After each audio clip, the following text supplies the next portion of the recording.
I'm Josh and I'm the Digital Marketing Coordinator for Aerobotics. So I started as a social media intern at Aerobotics and then I got hired permanently and now I'm the Digital Marketing Coordinator. So I'm in charge of running social media ads like Facebook ads, LinkedIn ads, Google ads, all paid media online.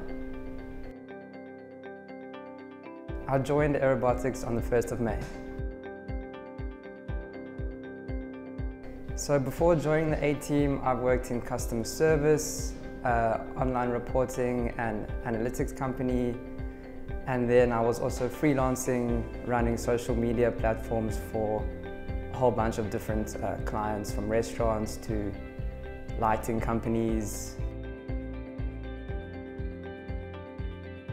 So when I'm not at Aerobotics, I'm either at the gym, playing football, going to the beach, I enjoy hiking as well, or just seeing my friends and family.